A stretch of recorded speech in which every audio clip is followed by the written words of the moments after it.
warahmatullahi wabarakatuh. Nama saya Rianita Putri Aji, NIM 20410150100052. Saya dari kelas Perbankan Syariah 2. Di sini saya akan menanggapi video dari Bapak Dr. Abdul Wadud Nafis LC.ME, yaitu yang berjudul Tugas dan Wewenang OJK atau Otoritas Jasa Keuangan. Pengertian OJK sendiri adalah lembaga yang berperan menyelenggarakan sistem dan pengawasan terhadap seluruh kegiatan di sektor keuangan. Sektor keuangan yang diawasi OJK adalah meliputi kegiatan yang ada di sektor perbankan, pasar modal, hingga sektor industri keuangan non-bank, seperti asuransi, dana pensiun, lembaga pembiayaan, dan lembaga jasa keuangan lainnya. Selanjutnya ada asas-asas otoritas jasa keuangan. Yang pertama adalah asas independence, artinya OJK harus independen dalam pengambilan keputusan dan pelaksanaan fungsi, tugas, dan wewenang dengan tetap sesuai peraturan perundang-undangan. Yang kedua adalah asas kepastian hukum, artinya sebagai negara hukum, OJK yang beroperasi di Indonesia mengutamakan peraturan perundang-undangan dan keadilan dalam setiap kebijakan penyelenggaraannya. Yang ketiga adalah asas kepentingan umum. Asas ini membela dan melindungi kepentingan konsumen dan masyarakat serta memajukan kesejahteraan umum. Yang keempat adalah asas keterbukaan.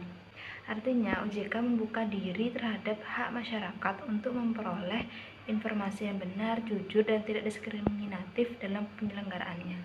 Yang kelima adalah asas profesionalitas.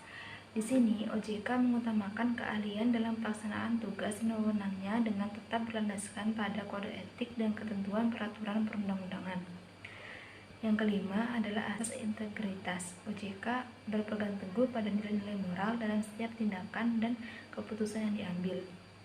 Dan asas yang terakhir adalah asas akuntabilitas yang menentukan bahwa setiap kegiatan dan hasil akhir dari penyelenggaraan OJK harus dapat dipertanggungjawabkan pada publik.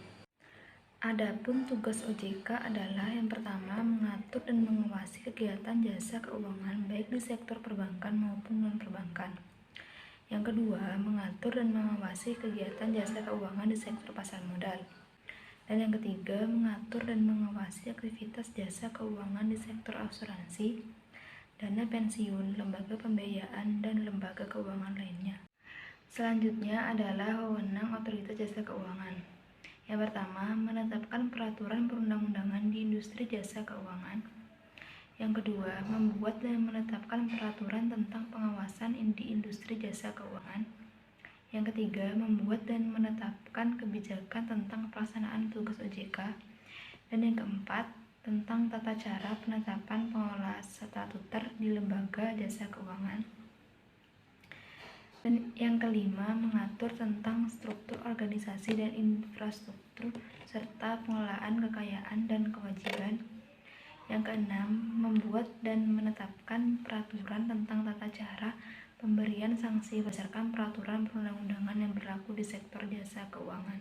Yang ketujuh, membuat dan menetapkan kebijakan mengenai tata cara pengawasan terhadap industri jasa keuangan.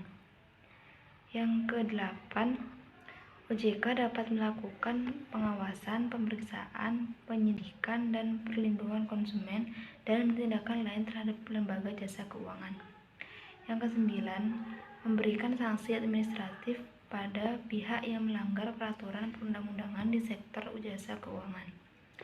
Dan yang kesepuluh, OJK berwenang memberikan dan atau mencabut izin usaha, pengusahaan, dan penetapan lain dalam peraturan perundang-undangan di sektor jasa keuangan. Sekian video tanggapan dari saya, kurang lebihnya saya mohon maaf. Wassalamualaikum warahmatullahi wabarakatuh.